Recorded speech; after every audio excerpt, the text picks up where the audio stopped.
Hi everyone and welcome to a new Middlegame show with me, Miss Strategy, trapped in between two handsome gentlemen, also some of the best players in the world who are going to face each other tomorrow in New York, Magnus Carlsen and Sergei Karjakin. You should tell me in the chat who are you rooting for. Today we are going to talk about both of them.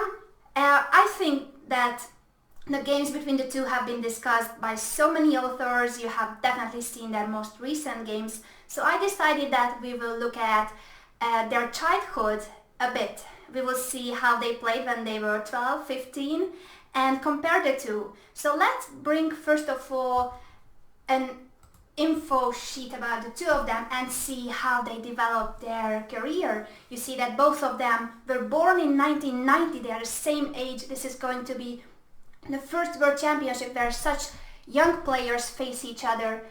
And you see that same year, but Magnus Carlsen is 10 months younger, from Norway and from the Ukraine, Soviet Union. Then one very interesting information is that in August 2002, Sergei Karjakin became a grandmaster, and this is a record that nobody has ever beaten since. He's still the youngest grandmaster of all time. In 2002, by October, you see that the rating of Sergei was extremely high already. Of course, he was a grandmaster. He had a rating above 2500. You need that rating to be a GM. And at the same time, Magnus Carlsen only had 2250. We will see two games by the two players from the autumn of 2002. So you will see how they played at the age of 12. And later on you see that Magnus Carlsen started to catch Sergei Karjakin when they actually broke the barrier of 2600, that's to become a super GM, and then the rating barrier 2700, that's where actually Magnus Carlsen was already ahead of Sergei Karjakin. And you know the recent years, Magnus Carlsen world number one from 2010, and he is the world champion. He won the title in 2013 against Vishy Anand. He defended his title also against Vishy Anand, and now his new challenger is Sergei Karjakin. So you should definitely let me know in the chat, what do you think the match will be? Who do you think will win the match? And who are you rooting for? Because these two might be different. Let's begin with the games, because as I mentioned, we will see games of the two when they were really young, at the age of 12. So let's begin with Sergei Karjakin, already a grandmaster, and he played a wonderful game against Alexei Shirov. I picked this game because, as Sergei said, this was the first time that he beat such a strong player as Alexei Shirov. So he was very happy about this victory. Let's see how the game went. This is a Sicilian, and you will see that this is the Pelican variation that you definitely know, the Sveshnikov. And instead of this variation, we will see the Kalashnikov, which has similar features, but it's not exactly the same. And the difference is that in this position, after b5, knight d5, black can play knight c e7 or knight g e7. These are the two main lines. If he goes knight f6, then we transpose to the Sveshnikov. So knight c7 was played in the game, and this is a game that they played in a rapid event, but it was a very strong rapid event in Spain, in Benidorm, the superstars of the Hotel Bali. And the tournament was won by none other than Judith Polgar. She beat Ponomaryov in the tie breaks in the finals. So this was a brilliant tournament for Judith Polgar, but also Sergei Karjakin at the age of 12 was very close to win the tournament. So let's see one of his beautiful victories from this event, a rapid event, but you will see that Sergei was already playing very, very well at the age of 12. This is all theory, so I'm not going to talk about this part of the game, but what I want to show you is that, first of all, let's stop for a moment and think about the plans for each side. Obviously, white wants to play on the queen side. You see that we have a pawn majority on the queen side and the a6 pawn is weak. So we would love to grab this pawn and promote our a pawn. Also, our knight on b6 is very well placed and we simply have more space. That's comfortable. As for black, he has more pawns in the center and he can push f5. This is actually what happened right now. So he wants to grab even more space in the center and he might attack on the king side. So this is a very imbalanced position where both players have chances. I prefer white, but we'll see what happened in the game. f3 is a necessary move because after f5 black is threatening to play f4 and we want to keep our bishop on the a7 g1 diagonal. So f3, very normal, very natural move in order to play bishop f2 after f4 and after this trade on b6 and queen d7, b4. As I said, white wants to play on the queen side, so we are preparing to push b5 because if we cannot win the a6 pawn, then let's break through. We want to push b5 and create a passed pawn, the a passed pawn. Of course, we don't want to push b5 just like this, sacrificing the pawn. We would prefer to trade it for the a pawn. So we need to prepare it by playing rook b1 and then we can push b5. But what about black? What does he want to do? First of all, when you have space disadvantage, when you lack space, it's a good idea to trade pieces.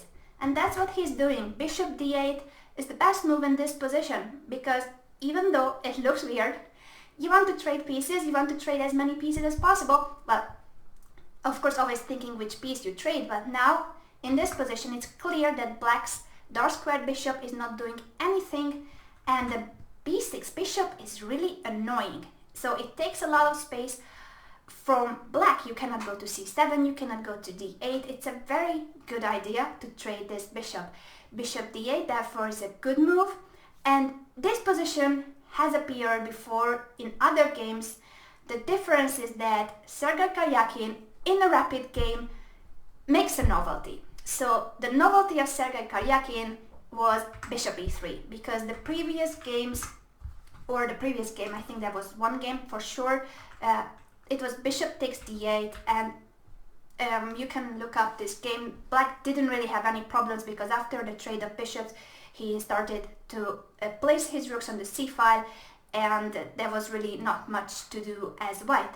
So Karjakin realized at the age of 12 that of course when you have space advantage it's better to keep the pieces on the board. Bishop e3 is the best move and funnily enough it's a novelty. Bishop e3 and now it's not so easy anymore for black, like it's not clear what he should do because our plan is clear. We want to go rook b1 and b5 and by the way that's why bishop e3 is the best move and not bishop f2 because after bishop f2 maybe bishop g5 and well at least the c1 square is taken away. So bishop e3, that's the very best move and now Shirov makes an inaccurate move.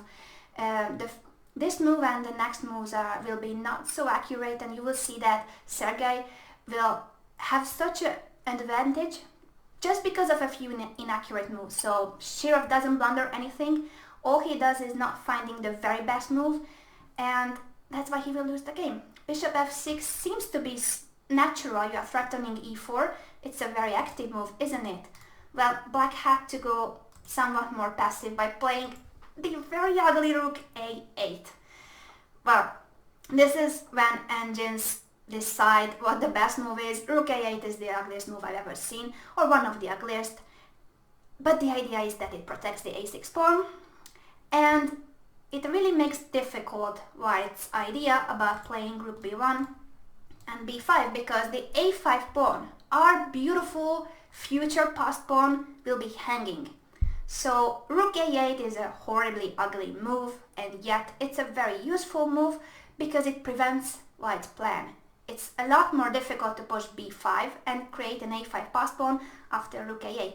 And keeping the bishop on d8, it's ugly, but it's useful because it's also targeting the a5 pawn. This is how chess is, sometimes ugly, but you need to find the most efficient moves. And bishop f6 was definitely not the most efficient, it's active but not good enough. We go rook b1, we want to push b5, everything is fine for white. after rook c8, which was also not very accurate because it doesn't prevent b5 at all. Of course here you cannot prevent it anymore, but maybe it was better to bring the other rook to c8 so that you keep some pieces on the b file. That's where white will play. After rook b c8, we just go b5, a takes, and in this position Sergei, 12-year-old Sergei, made an inaccurate move. So I think this is the only move in the game that is not engine first, basically. He played rook takes b5, which is not a bad move, but it was better to capture with the bishop. And you will soon see the difference. Of course, bishop takes b5 looks very nice because we attack the queen, but somehow he felt like rook takes was better. We will see why it's not the best move. After rook takes b5, black could have played a very ugly and once again bishop d8 move, but Shirov is not the kind of player who wants to place his pieces on the back rank, is he?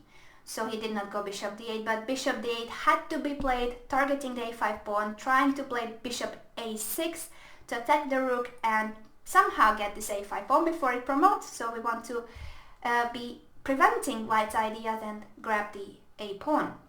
Instead, what Shirov did was too active. Once again, he's trying to create counterplay when it was a moment to defend. And after e4, Sergei doesn't give him any more chance.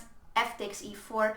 Now, if black captures, he can just play rook b6. And there are so many threats in the air. Bishop g4, winning an exchange. a6, very close to promote the a pawn. So it's really, really tough for black to do something here. He went rook f e8. And now, I think I will let you guess Sergei's move, because until this point, I think Shirov calculated all this and he thought that his position is not so bad. Because if Sergei plays rook takes f5, he was planning rook takes e4 and it's a mess. The rook is hanging on f5, the bishop is hanging on e3, so black is a pawn down, but he's attacking. Therefore, after rook f e8, it's your turn to find the best move. The move that 12-year-old Sergei Karjakin made in this game against Alexei Shirov. Let's see if you can find it.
Well, this time I haven't seen the right solution in the chat, but don't worry, this is a very surprising move.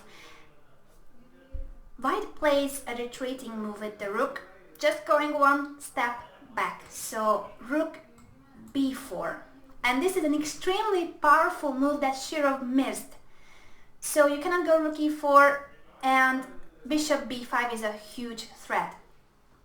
Yes, I've seen some ideas like rook takes b7 and such. No, this is not the tactics show. Miss Tactics had her show 2 hours ago. If you haven't seen it, you should check it on YouTube because she covered the best attacking games of Magnus Carlsen and Sergei Karjakin. So make sure you check it on YouTube, but now we are observing their positional play, so it's Karjakin and Carlsen from the Miss Strategy point of view.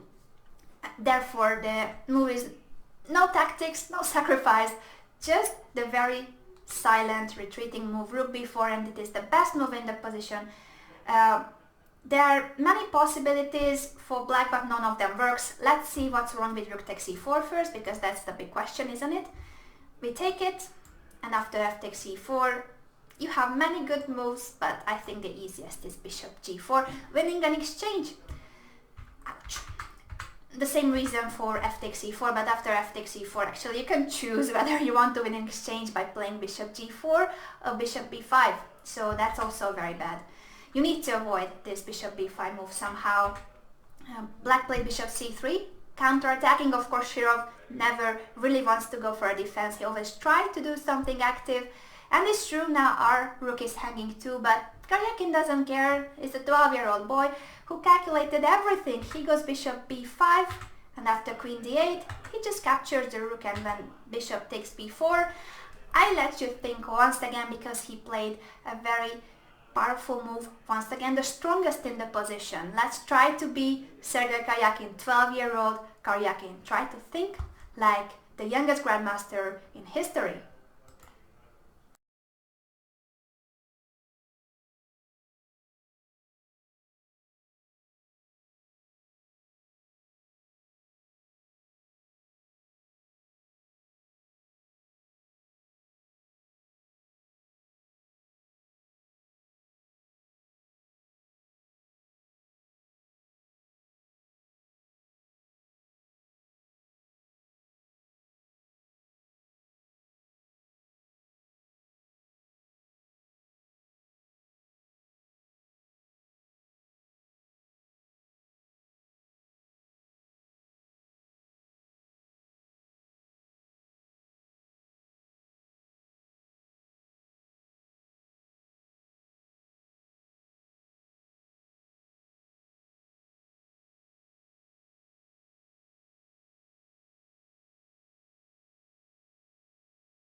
Congratulations, Oscar Shales. That's the correct move, bishop c6.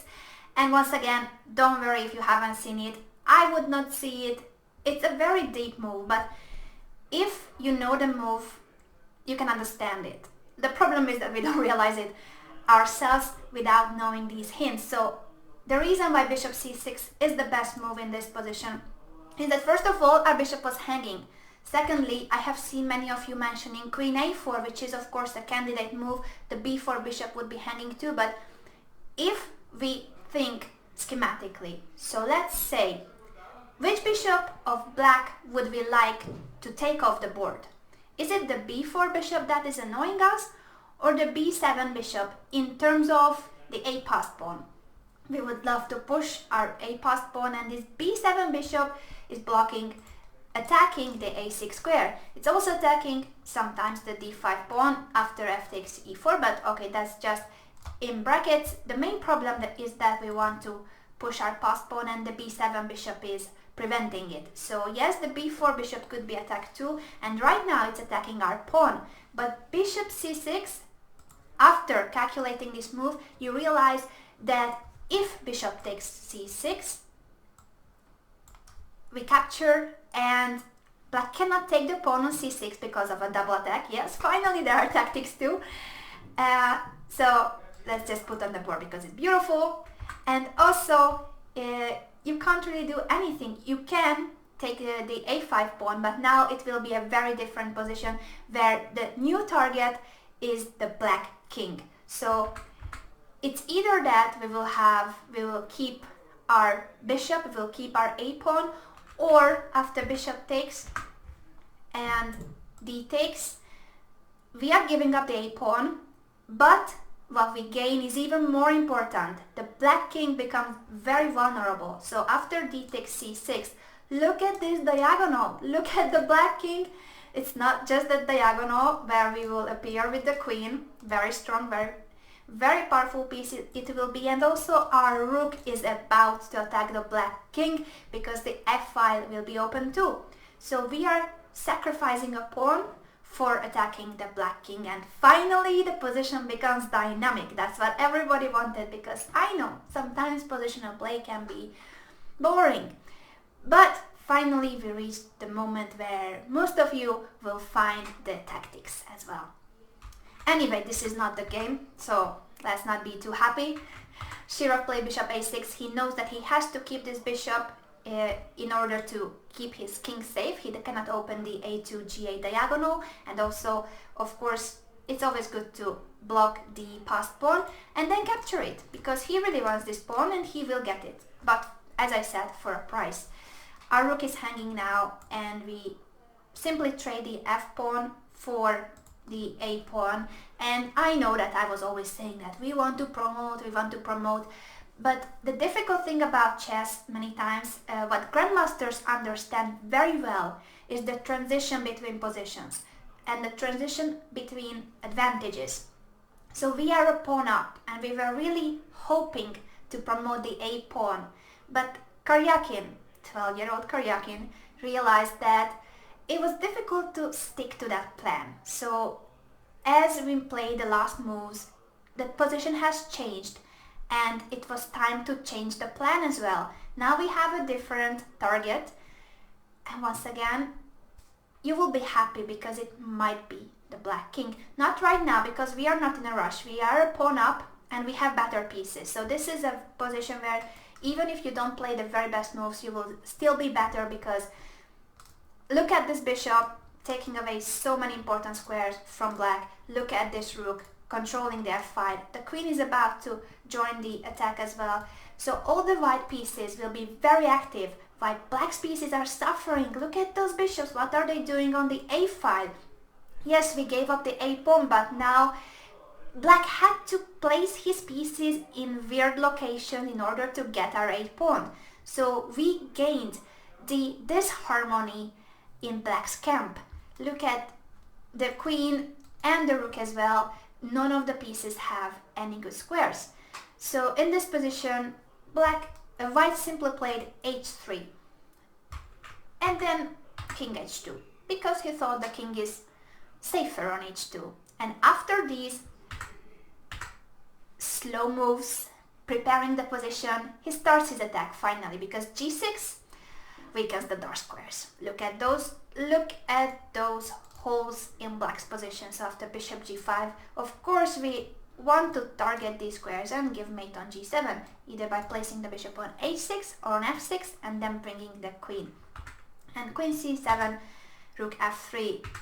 I say, as I said, these moves don't necessarily have to be the very best, because our position is simply much better than black's. Black's pieces are still very confused.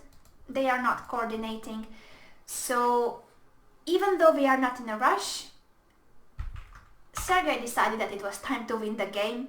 Threatening mating one is always good. Bishop h6, and after rook b8, I once again give you the chance to guess the best move in this position that was played by the child prodigy Sergei Karjakin. Time to think about what would you play here as white. Remember that we want to win the game in just a few moves. No sacrifices yet, but start to attack.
I am so proud of you guys. So many of you have guessed the right move. It's Queen A1. And shout out to Killer05 for the previous solution. I'm sorry I did not see your answer. Yes, you said first Bishop C6, so congratulations to both you and Oscar Shields. And now congratulations to everybody who have said Queen A1 because it's a beautiful maneuver. Look at that move. He plays the queen in the corner, which is supposed to be the worst place for the queen, isn't it? But it's heading to f6, and after queen f6 there's just no way to stop mate. So once again, let's place the queen on d1. That's where it should be, that's where it is from the very beginning of the game. And now we just play queen e1, we place queen a1, we place the queen in the corner, and yet it is one of the most beautiful maneuvers you will see today. So look at these moves, queen from d1 to a1, and there's nothing to do. Black will lose because of queen f6. He tried to attack the rook, but it doesn't help. After queen f6, actually black resigned because he cannot prevent mate. We are threatening a beautiful mate. I let you tell me what mate, although it's drawn, so no, I will not ask. Queen f8, queen sacrifice, it will be mate in 2. And black cannot do anything. He cannot move the queen to the back rank in order to avoid queen f8, because then we give queen g7 mate. So even though it was a positional game where we had space advantage and queenside pawn majority and this bishop e3 novelty in a rapid game, after that preparing to push b5, and this rook takes b5 was the only inaccuracy that Sergei committed.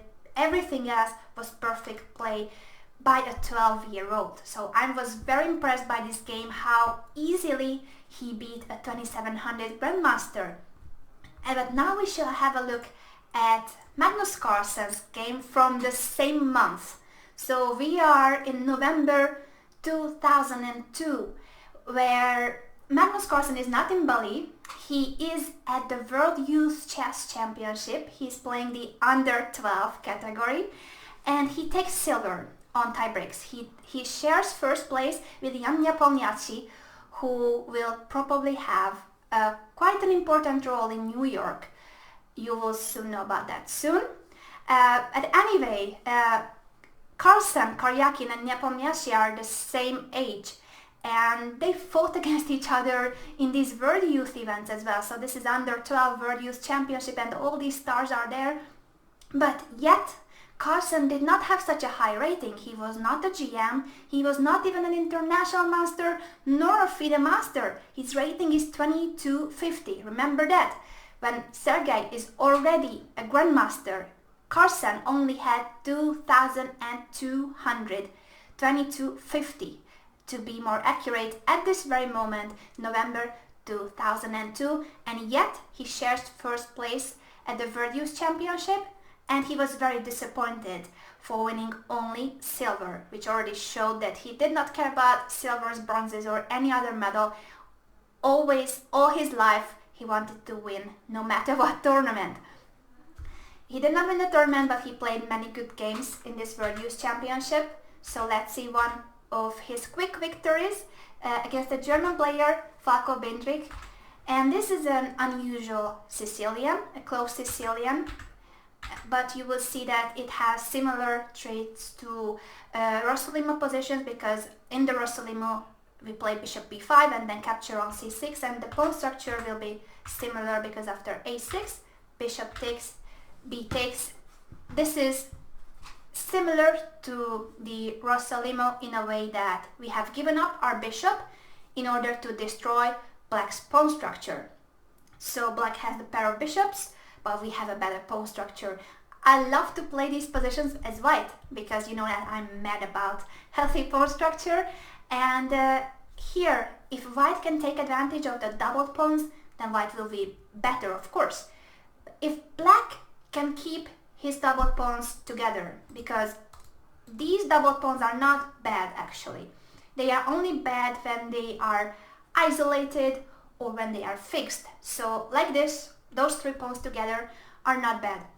What white wants to do is to force black, weaken them even more. So it would not just be doubled pawns, but they would be isolated doubled pawns, or the d pawn would be pushed to d4, for instance, just to say an example of a bad pawn structure with these doubled pawns. So in themselves they are not bad because they have advantages and disadvantages. The disadvantage is that they are double, they cannot be advanced very easily, they are not mobile, you should keep them close, you shouldn't really move them. The advantage is that there are open files after b takes c6. There's the b5 for the black rook, and also the double pawns control many squares around them. So in this position it's still equal because these double pawns don't mean the end of the world, but they will mean the end of the world if black is careless. And that's what happened, because after queen e2, black played e6, and now it's your turn to be 12-year-old Magnus Carlsen. And guess what he played? How to exploit the fact that black has these double pawns, how to make those pawns weak. I already told you a bit how those pawns could become weaker. Together they are strong, torn apart they are very weak. Let's see if you can tear them apart, or at least make them advance.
Well done everybody who has said e5, because we want to tear those pawns apart. It's not f5 and not d4. I have seen those suggestions, but just think of d4 for instance. The double pawns are on the c file. Do you want to exchange those double pawns, or you want to make them weak? We want to make them weak. We want to tear them apart. We want to isolate them. And f5 is a tempting move. That's in the style of Miss Tactics.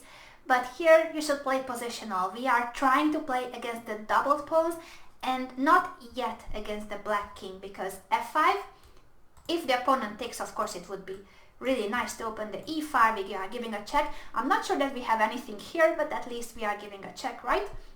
So we are opening files against the king in the center of the board, because you know that when the king is in the middle of the board you should open files, but it's not as bad as it might seem. After knight e7, black will castle kingside. We cannot prevent it. So this isn't the way to play.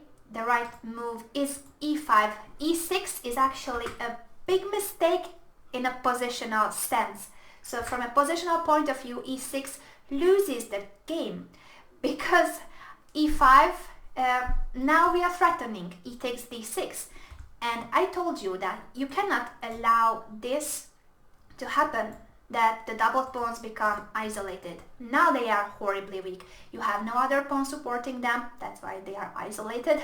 And doubled is even worse than just isolated pawn, because you can't even protect both by playing rook c8. Later on, like you move the bishop, you protect the c6 pawn, but you cannot protect the c5 pawn. So at least you are losing one pawn sooner or later. It's very easy to attack the c5 pawn with moves like knight e4, centralizing the knight, then you jump to c5, or if black doesn't want to give up the pawn, we will attack that pawn with even more pieces. We have many pieces that can attack the pawn, but I will not tell you right now which pieces, because what happens in the game is similar.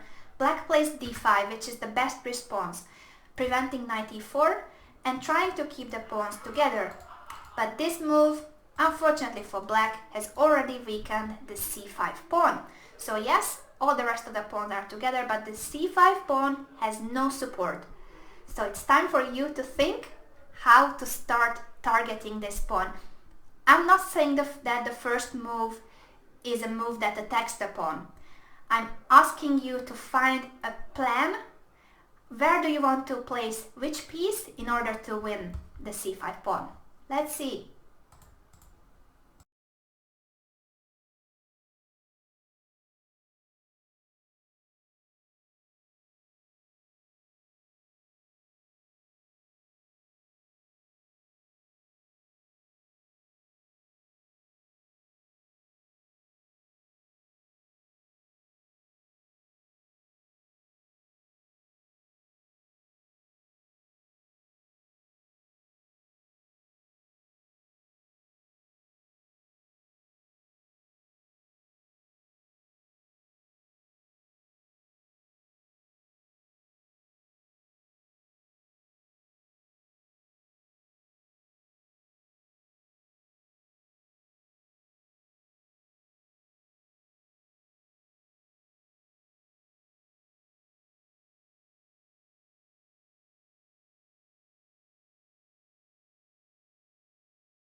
You guys are very good at positional play too. Why do you always say that tactics, when you are good at strategy as well? Look at that.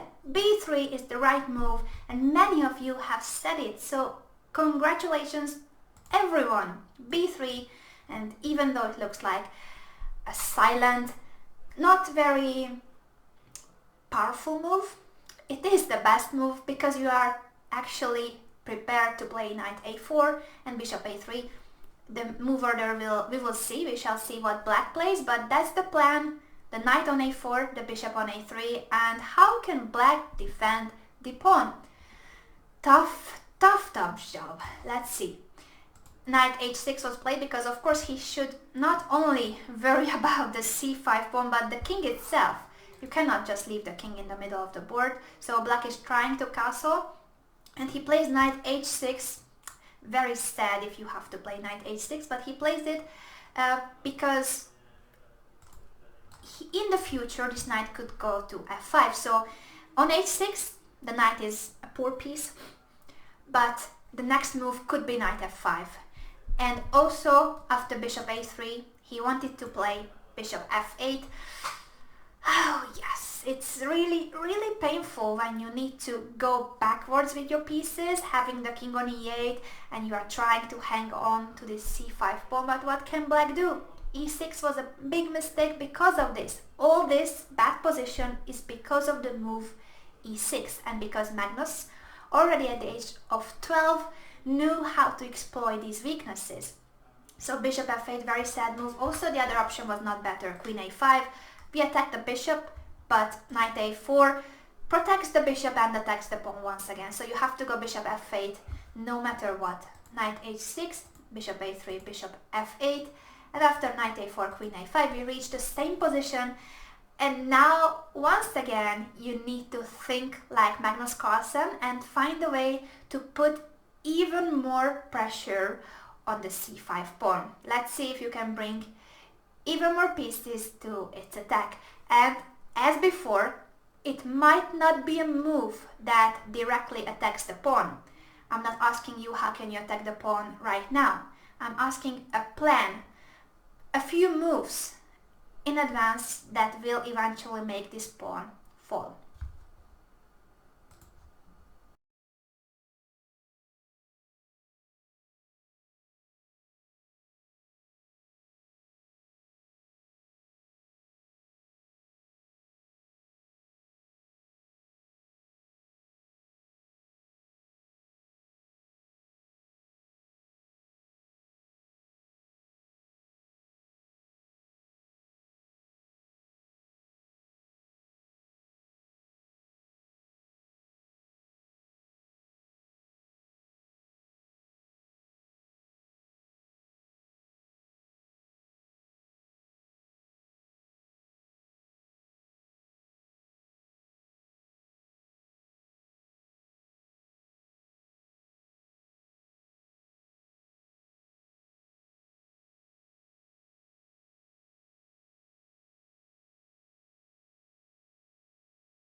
There are actually two solutions here and I have seen both, so I'm very proud of you guys.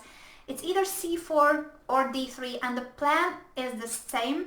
So you want to fix this pawn. Magnus played d3 but you can start with c4. You want to fix this pawn, then go d3 and after you have fixed the c5 pawn, so you fix the weakness, that's the first step. The second step is to attack it with yet another piece. But we cannot just go queen f2, for instance, let's say in the starting position, queen f2, because knight g4 will attack the queen and we have to go back, so we haven't achieved anything.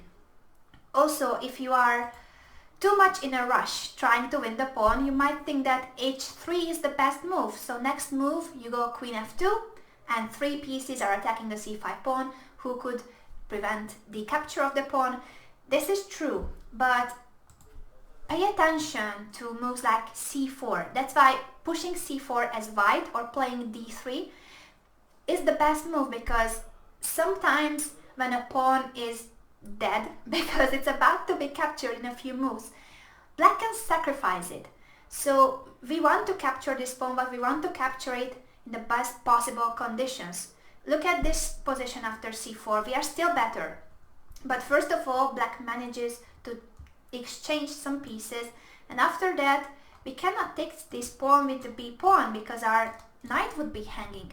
So at the moment black still survives. He has a big problem now on the dark squares, of course. Without the dark square bishop, the weaknesses, the holes on those dark squares are horrible.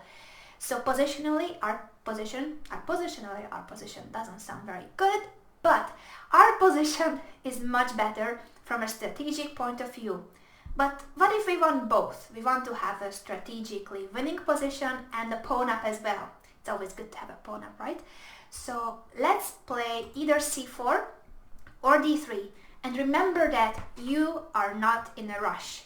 This is a static weakness. The pawn on c5 cannot disappear, cannot convert into anything else. It cannot move if you fix it. So fixing the weakness, a weak pawn, is very important, because then maybe 5-10 moves later you will win this pawn, but only if you make sure that the pawn cannot escape. So c4 and d3 are very good moves. d3 was played in the game because if black goes c4 here, this is not the same story. We can capture the bishop, and after, well, if king takes, we just take here and we take with the queen. This is a healthy pawn up. And even if black goes after bishop takes f8, c takes d3, intermediate move, this position is not a pawn up, but look at once again those horribly weak squares. I really like to have a pawn up, or 2 pawns up, or 3 pawns up, so I would have played c4 just to make sure that I will get this pawn. But Magnus is not so greedy as I am, and he plays d3 because he says, okay, you either give me the pawn or your king will be horribly weak because of the dark squares. Both are good. Let's see the game, because black went rook b8 and now Magnus plays c4, fixes the weakness, and you will see that after knight f5, of course black is trying to improve his pieces. Once again, we have a very strong move, and you will have to guess it, because you are great at strategy, you make really good positional moves as well, and you know that our target is the c5 pawn. You can play queen f2, that's a good move, but I want you to suggest another move that's not queen f2. So yes, queen f2 is good, attacking the pawn, but let's think, how would we like to have the position when we have a pawn up? I will not tell you more because I will reveal the solution. Just try to think of another way of grabbing the c5 pawn, not queen f2, another move as well. I wonder if you can find it.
That's correct. Another way to attack the c5 pawn is by placing the rook on c1.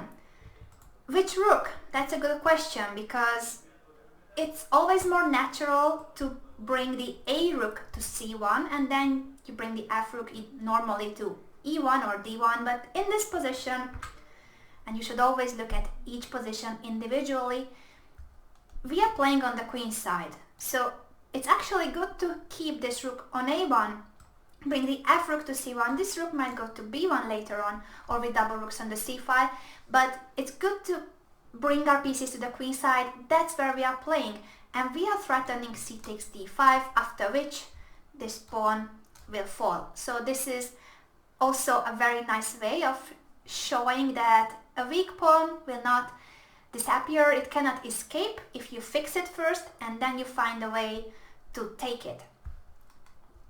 Queen f2 is of course a good move as well, but you should see what happens after knight d4. As I said, when a pawn is dead, when a pawn is about to be captured, you should pay attention to moves that give up this pawn, and you should see whether you want this exchange or not. So this is good too. I'm not saying that this is bad, maybe it's even better than what Magnus played. So rook f1, queen f2 are both very good moves, yet Magnus Carlsen played the third option, a move that is a bit surprising. But once again, if we see the move, I think we will understand it. And queen e1, offering the trade of queens, is also a very strong move, because just look at this position. Which are the pieces that are defending the c5 pawn? It's the queen on a5 and the bishop on f8.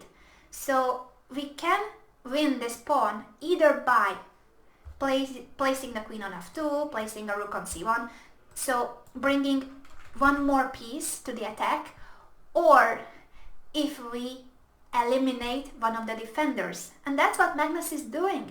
Instead of bringing one more piece to the attack of the pawn, he just says, how will you defend the c5 pawn without a queen? And the answer is, there's no way to defend it. Queen e1, and already thinking about the position that after queen takes, rook e1 I think is the best, but rook f1 could be played too. You will capture this pawn with the bishop, and then you will end up in an endgame. Let's just make any move. I just want to show you this position for a moment, that after taking the pawn, it's not just a pawn up, it is a good knight against the bad bishop, because this c8 bishop is horrible. So Magnus, in the position where we were thinking how to win the pawn, he sees even further. He thinks that when he has a pawn up, he will want to play an endgame.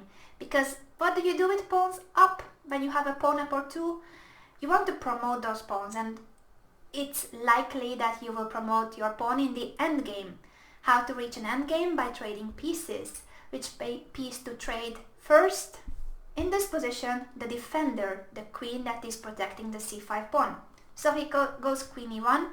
Might not be the best move by the engine, but it's of course also a winning move. So maybe engines like more to keep the queen on the board, because the black king, after all, is in the center. So everyone who said queen f2 or rook c1, kudos, good job.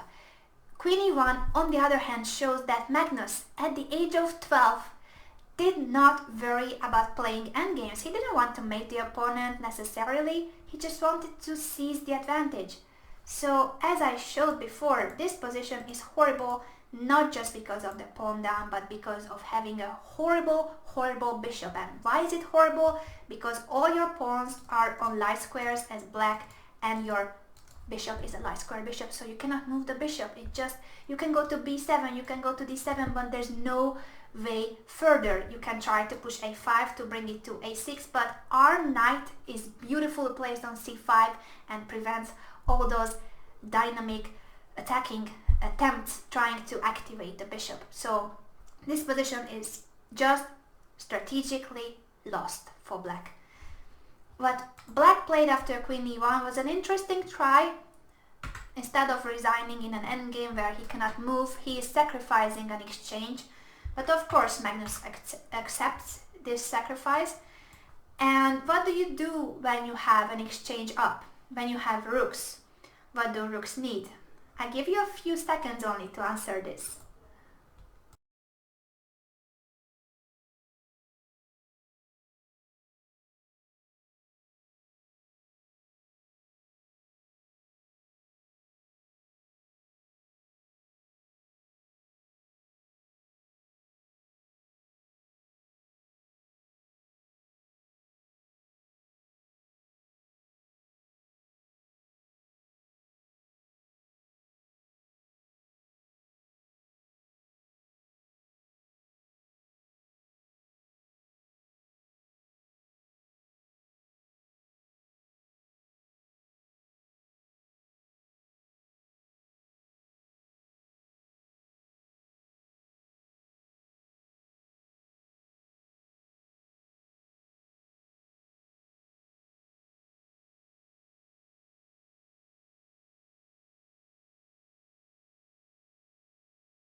Good job for those who have set c takes d5, because the question was, what do you do when you have an exchange up, and in general, what do rooks need? And rooks need open files. So yes, this position is completely winning for white, but we will still see a few more moves, because I want you to see how easily it is won.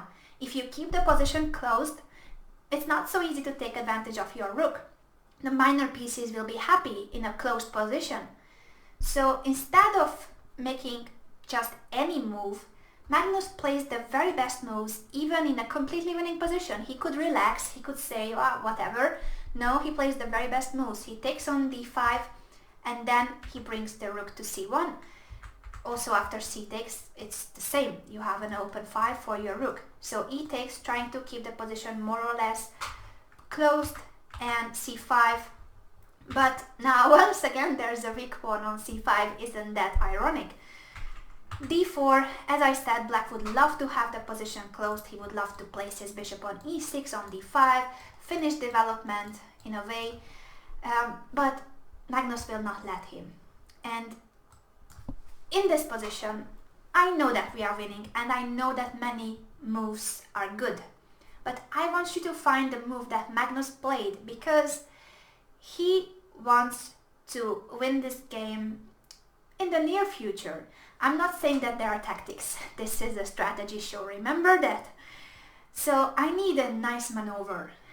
I said that queen a1, queen f6 would be one of the nicest maneuvers you see today, but now there's a minor piece maneuver that is also beautiful, and I want you to find it. So which knight and where shall it go?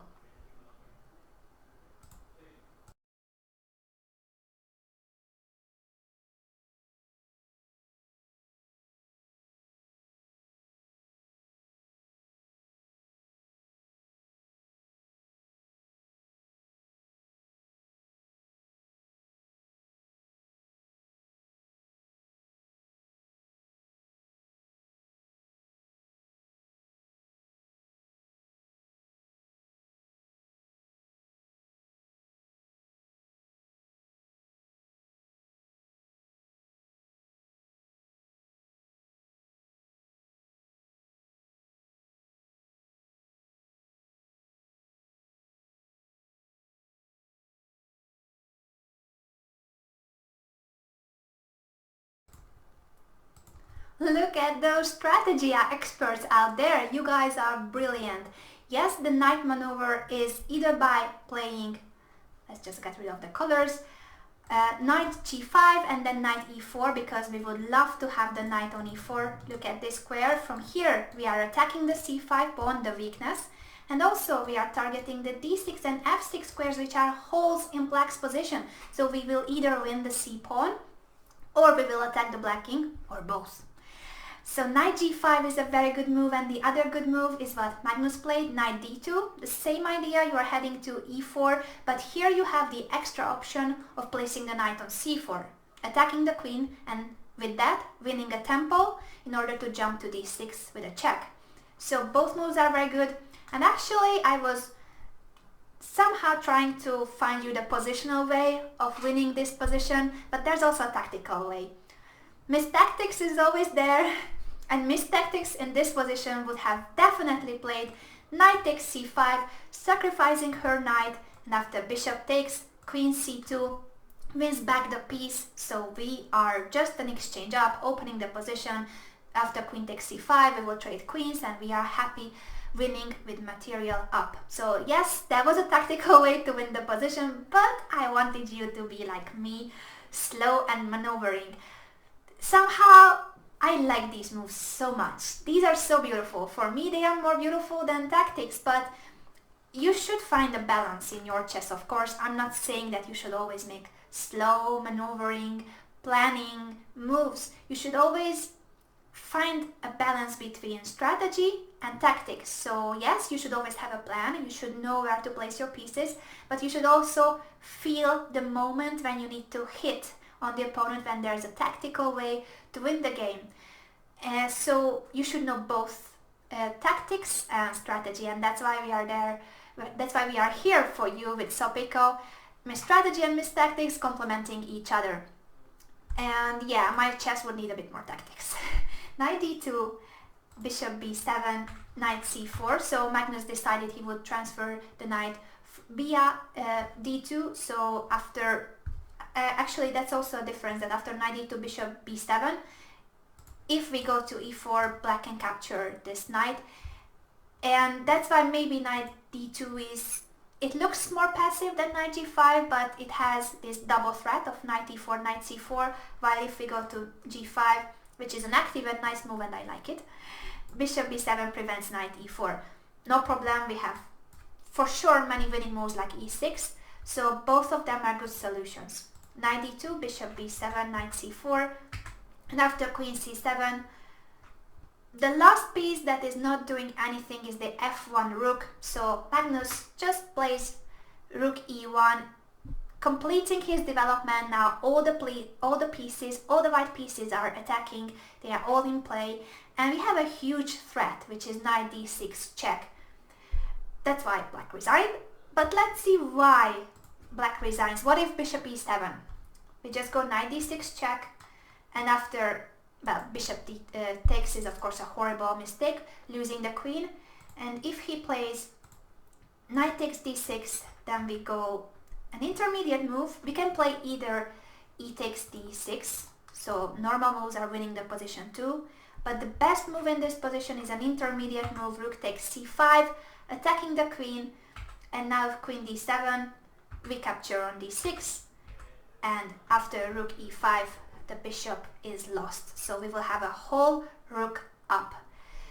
That's why in this position, after rook fe1, a very nice quiet move, finishing development. Such a powerful move at the same time because of the threat of knight d6, and it's all thanks to you guys, because of having seen the right maneuver for trying to bring the knight either to e4 or to c4, jumping to d6 or f6 from e4. I'm very proud of you. I'm very proud of everyone who have found the way to, first of all, weaken the c pawn, the c5 pawn. Remember that it's a Rossolimo type of position with double c pawns. It's a closed Sicilian, and black made a huge mistake by playing e6. And this mistake can only be spotted and taken advantage of if you are good at strategy. If you want to play in a very dynamic way, then you look for moves like f5, but this is not the position where f5 is the strongest. This is the position where you should play against the double pawns, and in order to do that, you should first of all make them weak, and e5 is the strongest, because you either isolate those double pawns or you force the d pawn to be pushed to d5, weakening the c5 pawn. And after this, all we had to do was to attack this pawn. So after b3 and bishop a3, knight a4, the first step, let's say the first step was weakening the c5 pawn, the double pawn. The second step was to start attacking the pawn, and third, which can be actually switched with the second step, so you either start attacking it and then fix it, or you fix the weakness first and then start attacking it. Just make sure that the weakness doesn't escape. You never shall allow your opponent to trade those pawns. The weakness should stay a weak pawn. Fix those pawns and then capture them. Be patient.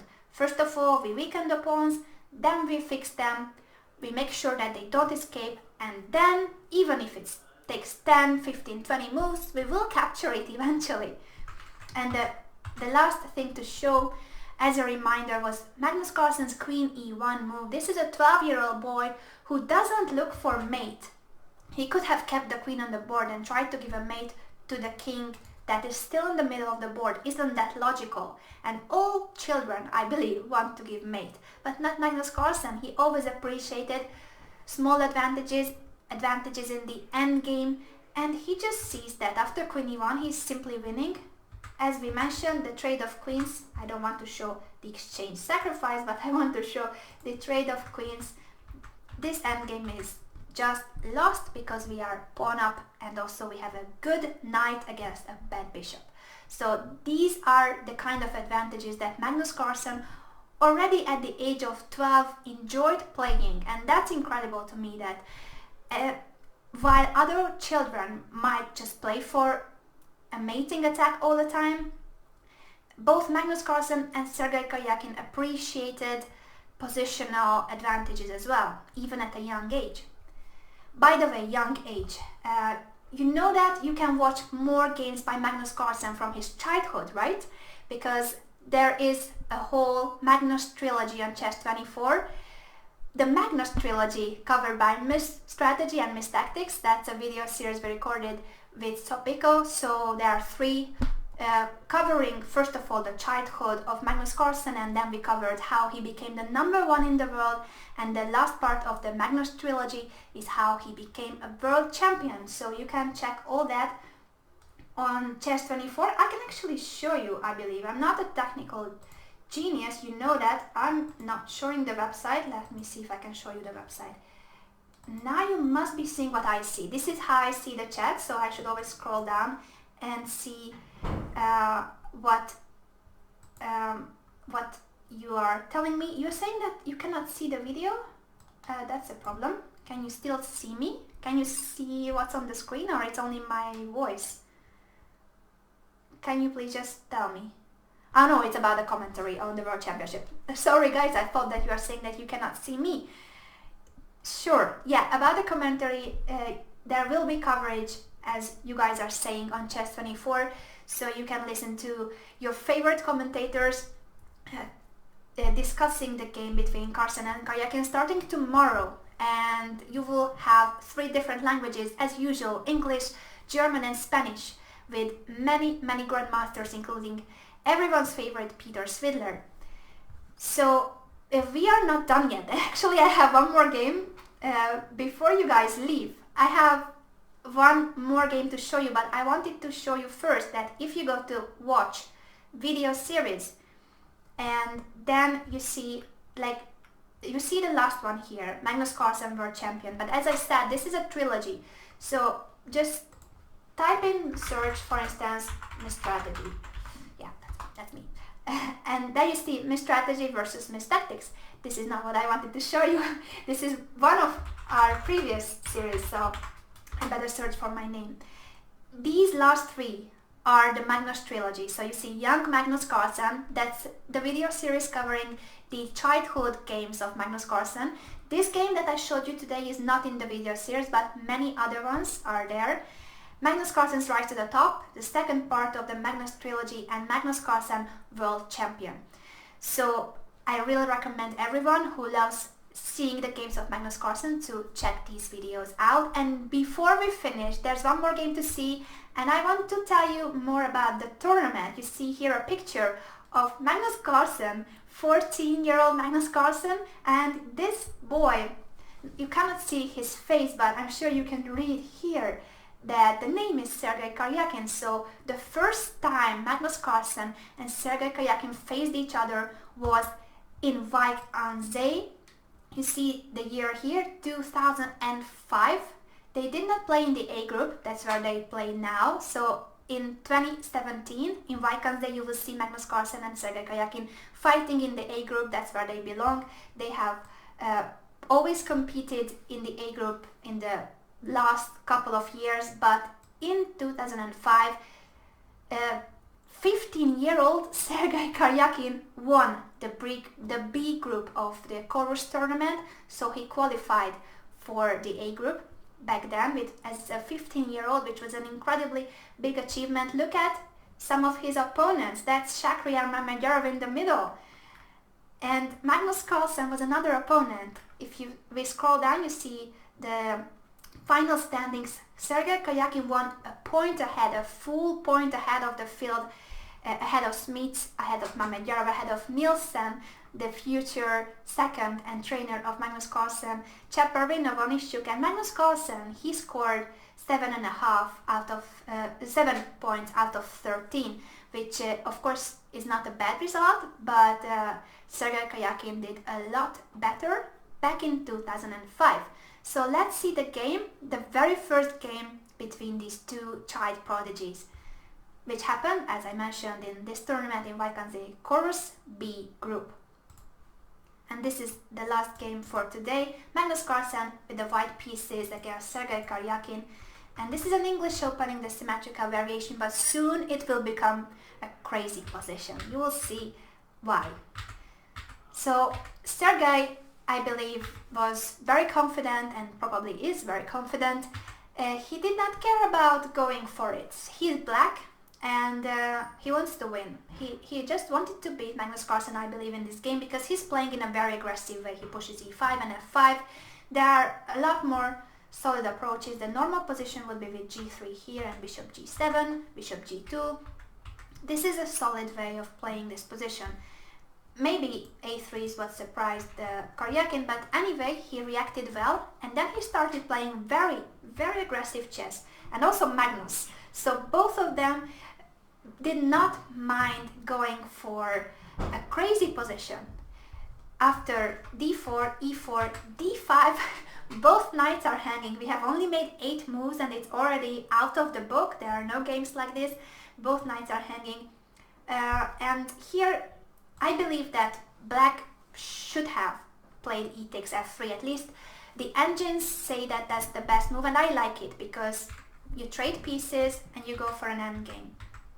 But I was saying that Karjakin was very ambitious in this game. Even with the black pieces, he wanted to beat Magnus. This is the first time they face each other, and probably Sergei Karjakin felt that he was superior to Magnus.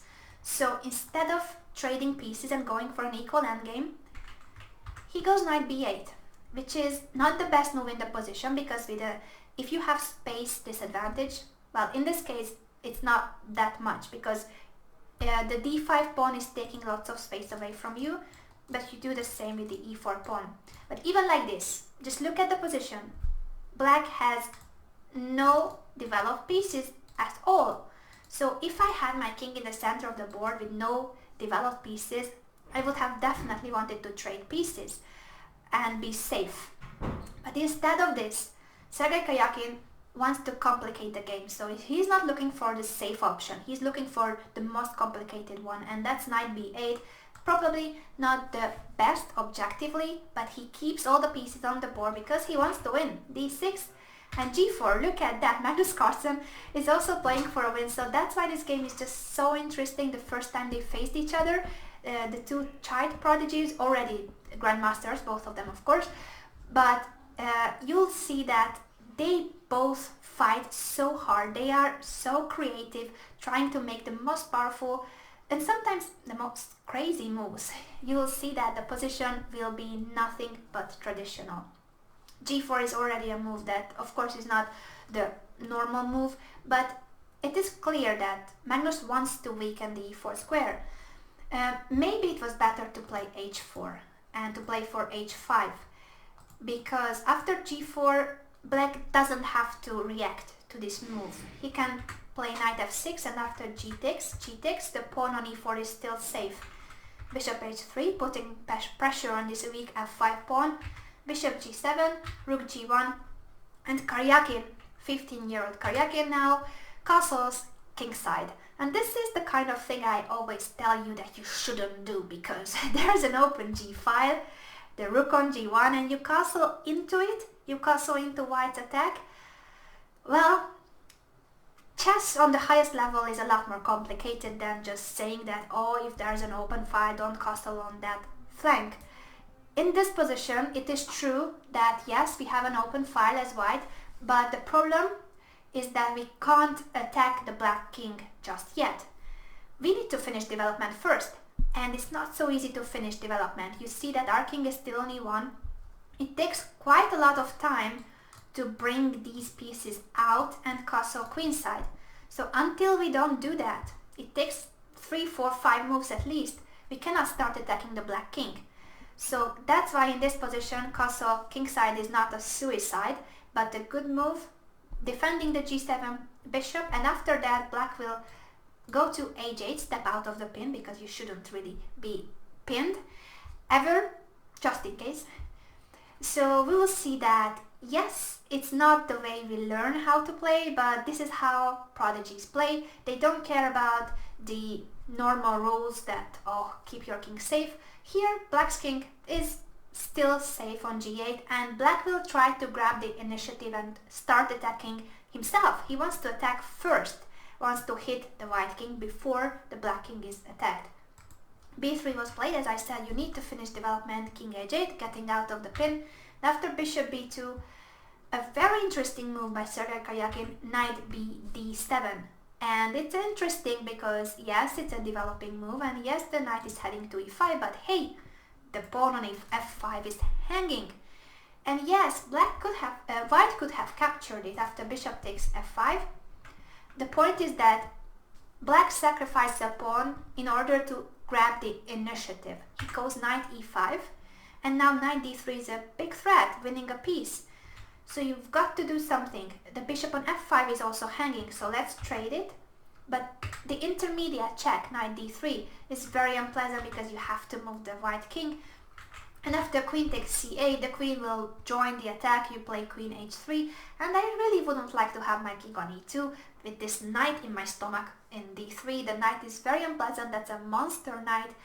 The bishop is hanging, so even if this position is a position that engines prefer for white because you're a pawn up and you are not getting mated, at least engines don't get mated. But I would not like to play this position. I mean, it just feels so unsafe with the knight on d3. As I said, that's a monster. The queen is here, about to give checks or attack.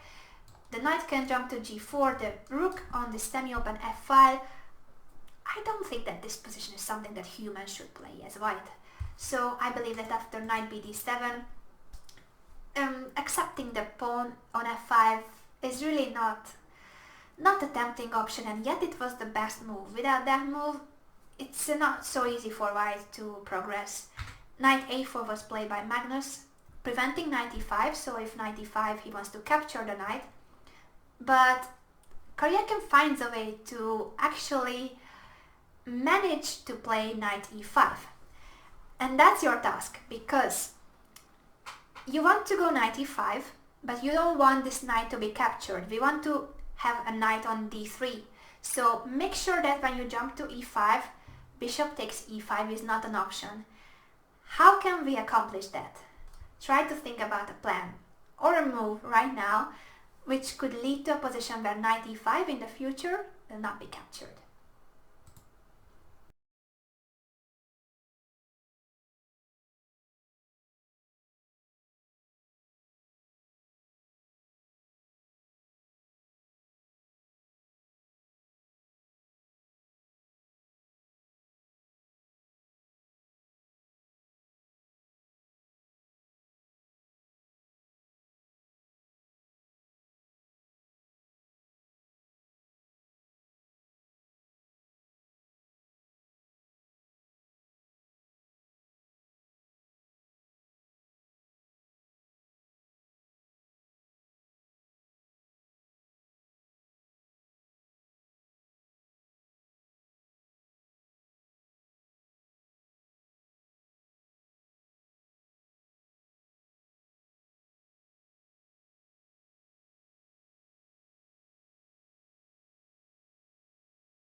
Good job, guys. Knight e8.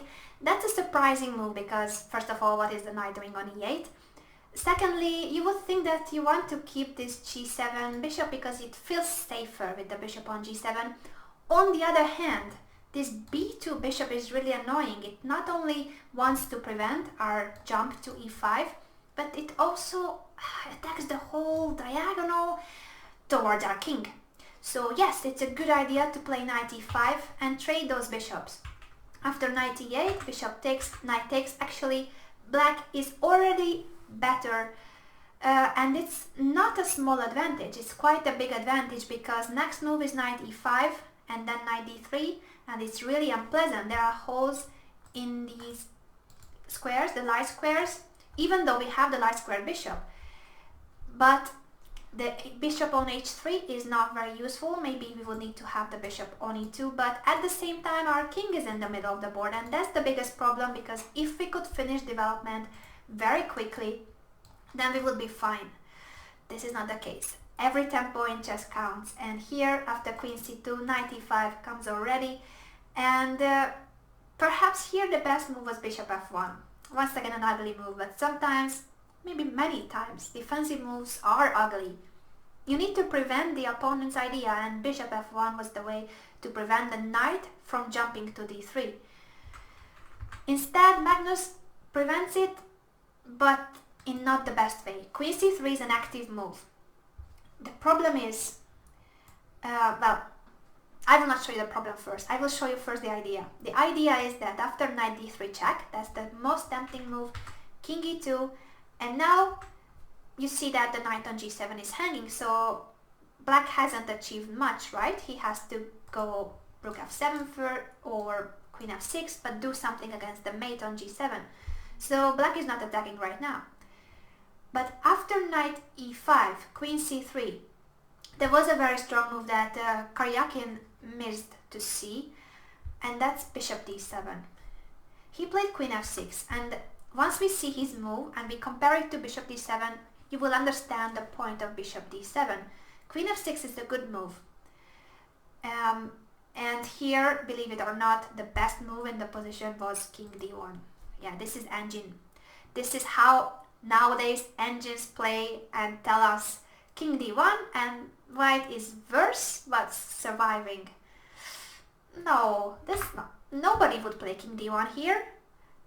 I don't think that Magnus, Karjakin or anyone in the world would go king d1. Like, what is king d1?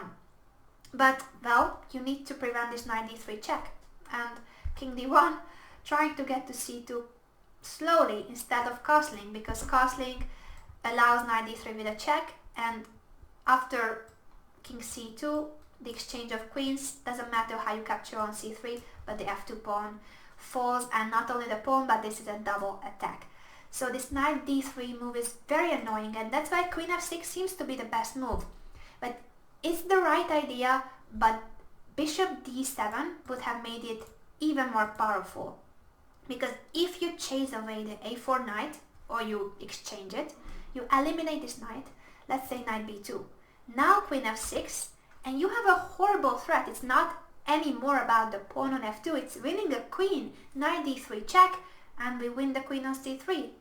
So here moves like king e2 are already not helping much, because queen h4 is coming and the bishop is hanging on h3, we threaten queen h5 check, then the knight jumps, not right now to d3 because the b2 knight is defending, but this position is really unpleasant.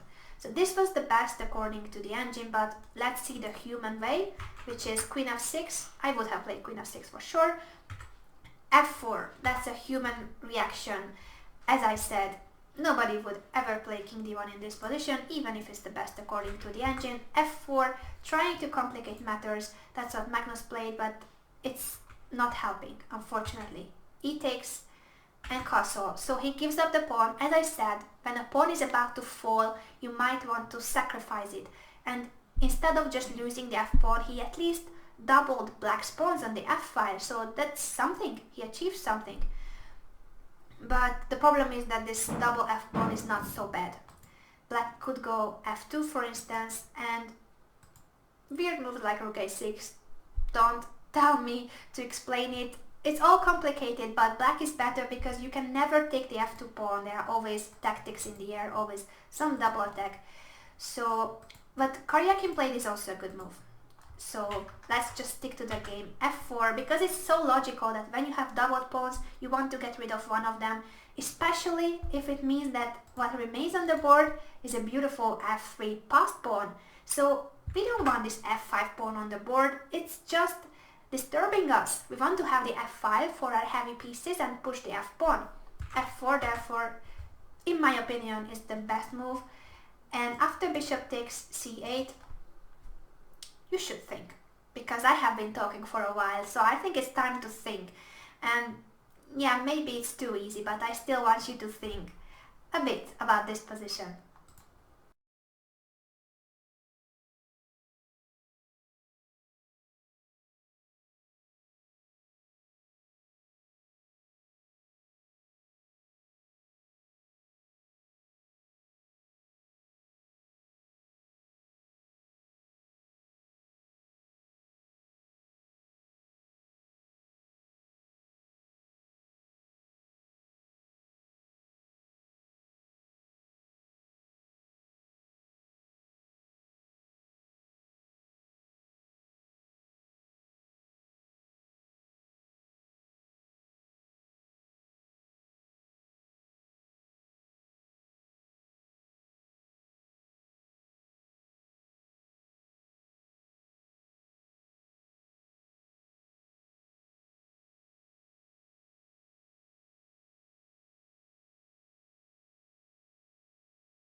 Kasparov fan was the quickest, I believe. It's f takes e3, an intermediate move that is the strongest.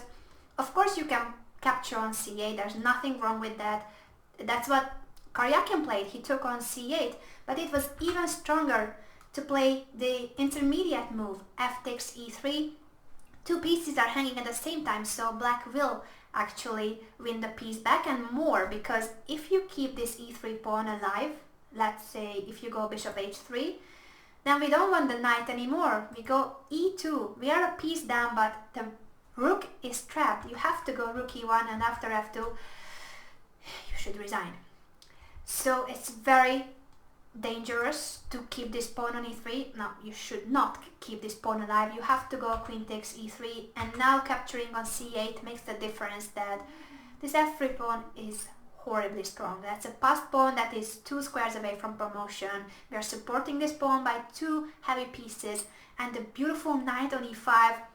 So black has a passed pawn which is a pawn up. This is a very strong passed pawn, and his pieces are also better. This is a position that is winning for black.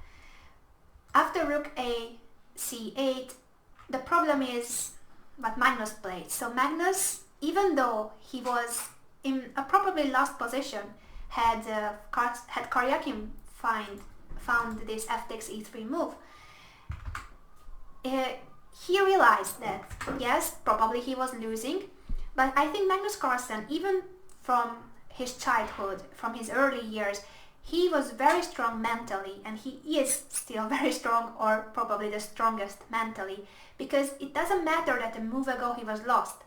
Now is his chance, and he always grabs his chance. So this is the opportunity for Magnus to find the best move, and he did find the best move. So it's your turn to be Magnus Carlsen and tell me what is the correct move here, and what is the move that complicates matters. He will not be lost anymore.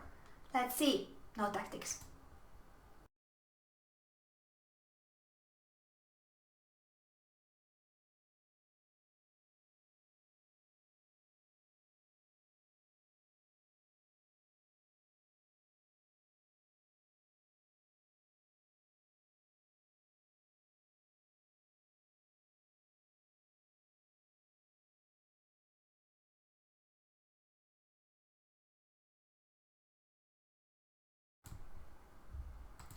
Rogov was very quick. Congratulations, Rogov. It's e4 because, as I said, in this position what we would love to have as black is the f3 passed pawn supported by our heavy pieces on the f file.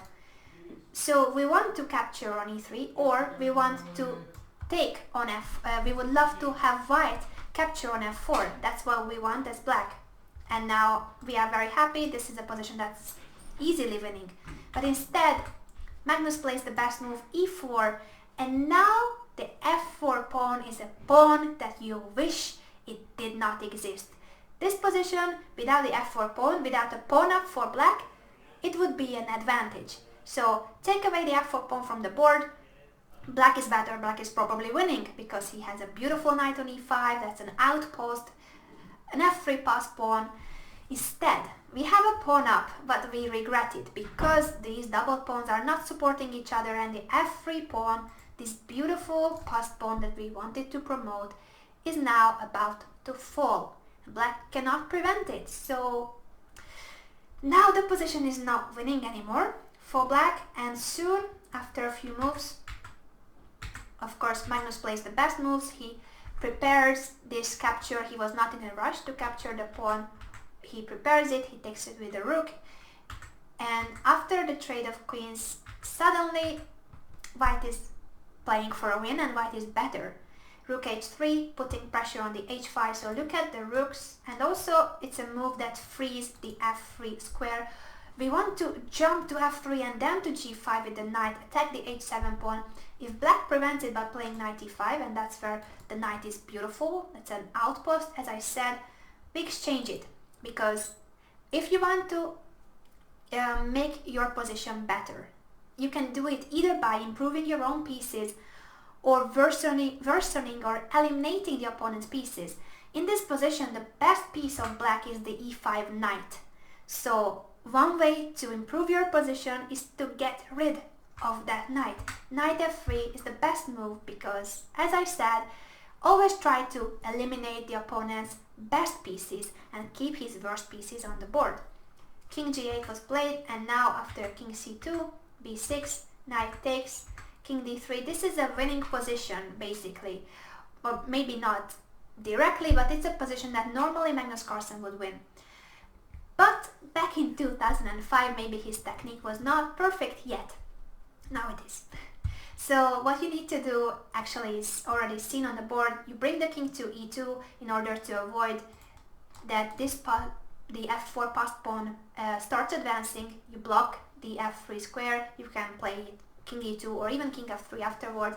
And then you support your own passed pawn, the d5 protected passed pawn, by playing knight b5, later on d6. Slowly, there's no win here. You should keep on improving your position here as white, but it's a position that is an advantage, and a position that Magnus Carlsen in 2016 would win 100 times out of 100 games, but not when he was 14. So rook g6 and knight e2, this is the mistake that spoils the game. The right move was rook takes g6, and after h takes, the difference is that we start attacking this pawn, and now knight a4, we attack the other weak pawn. The point is that you tie up black's pieces. The black king has to keep an eye on the g6 pawn. The black rook has to be protecting the b6 pawn.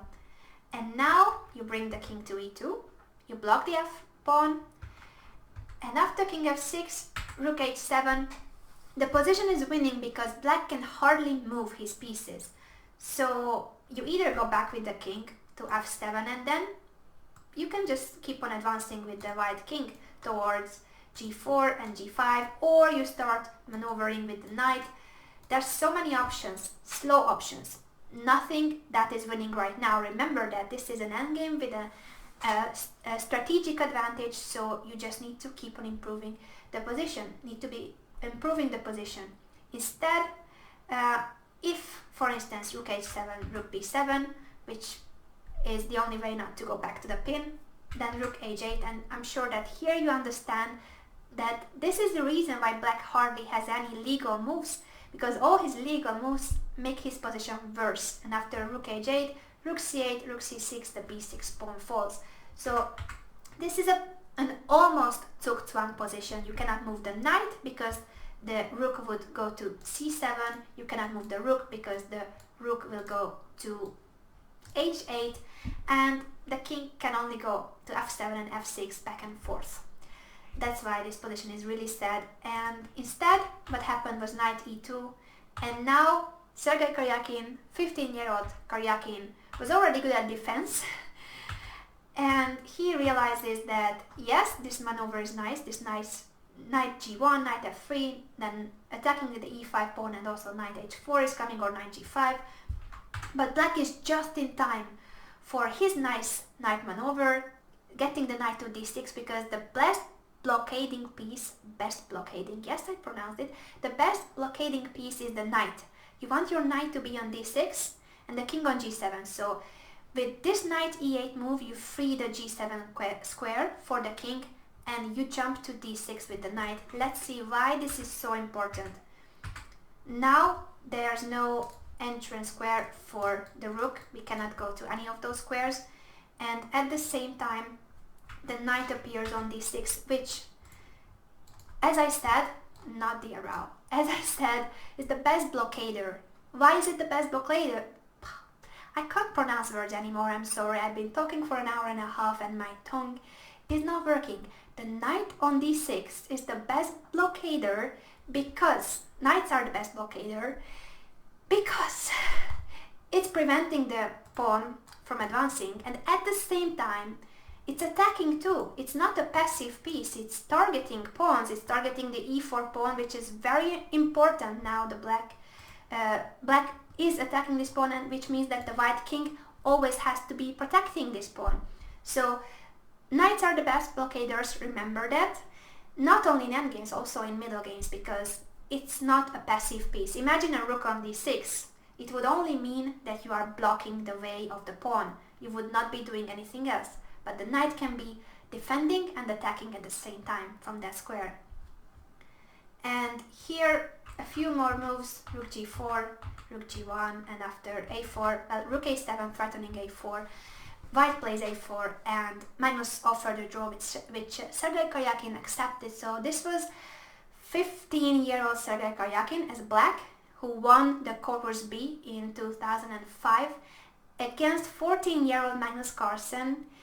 And they drew their first classical game. This is the first encounter between the two, which was a crazy game. If you remember the opening, it started to be very unclear and confusing already at the very beginning. After g4, this is move 10 and the position is already crazy. And after that, black made this very nice pawn sacrifice, which probably had to be accepted, but this position is so dangerous, nobody would want to play this. If you don't accept the pawn, then unfortunately white lacks development, and knight e8 was the key move for black to grab the initiative and take this so important e5 square. That square was the square where this knight belonged to for the whole game. So this was an outpost that he had even in the endgame, and there were just so many threats. This knight d3 jump and then the pawn up. Only that here he had to play the intermediate move f takes e3, after which it's a pawn up and better pieces and a horribly strong passed pawn. I hope that you like these games, and remember that you should watch. Once again, I'll go back to the website. No, this is not the website, I'm so clumsy. If you go back to Chess24, watch video series, you can see the Magnus trilogy with the games of Magnus Carlsen analyzed by Sopico and me, and you should also watch today's show of Sopico. If you did not watch it today, watch it on YouTube, because she covered the best attacking games of Magnus Carlsen and Sergei Karjakin. The World Championship begins tomorrow. Tell me, who are you rooting for? I think that Magnus Carlsen will prevail. I believe that he is the strongest player in the world, and he is such a great ambassador for chess. So he is the person that I think should be on the chess throne, and he should keep his crown because he is just the very best by far, I believe. But at the same time, a match is not like this, that you say that, okay, the strongest player wins. He will have to work for it. He will have to work for the victory, and I believe that they will play at least 11 games because Sergei Karjakin comes very well prepared. He has a huge team behind him, so there will be opening surprises for sure, and definitely he will be very resourceful. Karjakin never resigns. He always even in positions that you think like, oh, it's such an inferior position, he can stick to those positions, he can hold those positions many times, so it's not easy to beat him. And 12 games are 12 games, so we will see what happens. I believe that, as I said, that Magnus Carlsen will prevail, but at the same time, I also think that it's going to be a very interesting fight. The fight between two players, two child prodigies who are not children anymore, but they are the same age, and they have been opponents to each other from the very beginning, from the youth championships. Karjakin is, as I said, the youngest grandmaster in history, and Magnus Carlsen on this list of the youngest grandmasters is the number 3. So he has something to prove to Karjakin, that maybe it doesn't matter at what age you get your GM title, maybe what matters is how well you play in 2016. From tomorrow, you should definitely follow the World Championship in New York. You have several ways to follow it. On Chess24 you will have live coverage of the event, live commentary by Peter Swidler, Jan Gustafsson, Robin van Kampen and Eric Hansen, with Fiona showing tweets and images from the event. Also, we have German and Spanish commentary. On that you can read about all this, you can read in the news. And I will not be commentating, that was a question I have seen in the chat, but I will definitely be following the event. I'm really curious about how the games will go and how the event will be in New York. So I'm looking forward to it as a spectator. And I will be back with more shows on some of the rest days of the World Championship. Also, Sopico will have live shows on the rest days. So if there's no Carlsen Karjakin game, you will see us here on Chess24. Thank you for being here. Thank you for paying attention to all that I was saying. I have spoken so much that I cannot say a word anymore, but I'm really grateful to everyone who has been here. I'm proud of you for having found the solutions, and even if you did not see all the moves, I'm sure that you have learned something from Carlsen and Karjakin. They are some of the best players, if not the very best players in the world, and we shall all look forward to their encounter from tomorrow on.